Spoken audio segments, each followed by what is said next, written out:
வானிலை தொடர்பான ஒரு அண்மை செய்தியை நாம் பார்த்து கொண்டிருக்கிறோம். மதுரை மாநகரில் கனமழை பெய்து வருவதால் அங்கு சாலைகளில் வெள்ளம் பெருக்கெடுத்து ஓடுவதாக தகவல் கிடைத்திருக்கிறது. அண்மை செய்தியாக நாம் பார்த்து கொண்டிருக்கிறோம். மதுரையின் பல்வேறு பகுதிகளில் கனமழை பெய்து வருவதாக தகவல் கிடைத்திருக்கிறது. தத்தநேரி, பழங்காநத்தம், திருப்பரங்குன்றம், ஆரப்பாளையம் உள்ளிட்ட பல்வேறு பகுதிகளில் சுரங்கப்பாதைகளில் மழைநீர் தேங்கி நிற்பதாகவும் தகவல் கிடைத்திருக்கிறது. அது தொடர்பான அண்மை செய்தியை நாம் பார்த்துக் கொண்டிருக்கிறோம். இது குறித்த கூடுதல் விவரங்களை செய்தியாளர் மதிவாணன் வழங்க நாம் கேட்கலாம்.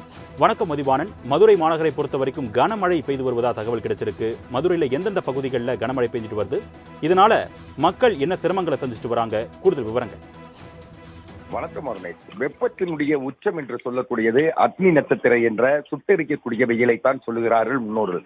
அதனுடைய அடிப்படையில் தற்சமயம் இந்த சுட்டெரிக்கிற அக்னி நட்சத்திரம் என்ற வெயிலில் இருந்து, வெப்பத்தில் இருந்து மக்களை காப்பாற்றும் வண்ணமாக தற்சமயம் இயற்கை மழை என்பது பொழிந்து கொண்டிருக்கிறது.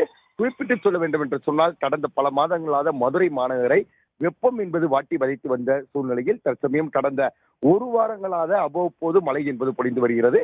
ஆனால் இன்றைய பொழுது மிகச் சரியாக மாலை 3 மணிக்கு இந்த வெப்ப மழையானது தொடர்ந்து பொழிய ஆரம்பித்தது. பொழிய ஆரம்பித்த அடுத்த நிமிடத்திலிருந்து அளவுக்கு அதிகமான மழை என்பது தொடர்ந்து பொழிந்து கொண்டிருந்தது. அந்த மழையானது கனமழையாக மாறிய காரணத்தினால் மதுரை மாநகர் மற்றும் உள்ளிட்ட புறநகர் பகுதியை பொறுத்தவரையில் அளவுக்கு அதிகமான வெள்ள நீர் என்பது சூழ்ந்து இருக்கிறது. மதுரை மாநகரை சுற்றி இருக்கிற மீனாட்சி அம்மன் கோயில் மற்றும் தெப்பகுளம், அதே போல திருப்பரங்குன்றம் உள்ளிட்ட பல்வேறு சுரங்க பாலங்களும் தண்ணீரில் மிதக்கக்கூடிய அந்த காட்சியை நம்மால் காண முடிகிறது.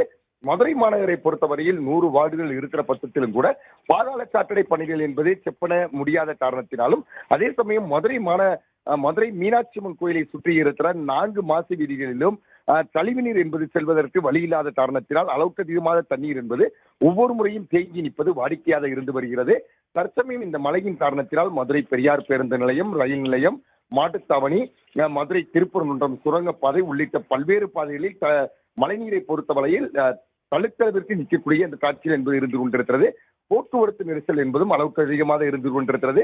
தற்சமயம் மழை என்பது ஓரளவுக்கு விடைபெற்று இருப்பினும் கூட தூறல் என்பது தொடர்ந்து விழுந்து கொண்டிருக்கிறது. இன்னும் மிதமான கனமழை பொழிவதற்கான வாய்ப்பு இருக்கிறது என்று எண்ணப்படுகிறது.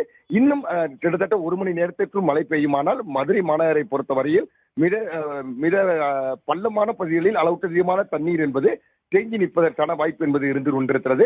மதுரை மாநகரில் கிட்டத்தட்ட 1.5 மணி நேரத்துக்கு பொழிந்த கனமழையின் காரணமாகவே பல்வேறு இடங்களில் பள்ளங்களில் தண்ணீர் என்பது தேங்கி இருக்கிறது. உடனடியாக மாநகராட்சி நிர்வாகம் மற்றும் மாவட்ட நிர்வாகம் தலையிட்டு இதுபோன்ற மழை காலகட்டங்களில் இந்த தண்ணீர் என்பது தேங்கி நிற்காமல் கால்வாய் வழிகளாக வலிந்து ஓடுவதற்கான ஏற்பாடுகளை செய்து தர வேண்டும் என்பது பொதுமக்கள் மற்றும் வாகன ஓட்டிகளுடைய எதிர்பார்ப்பாக இருந்து கொண்டிருக்கிறது. அருணேஷ், விரிவான தகவல்களுக்கு நன்றி மதிவாணன்.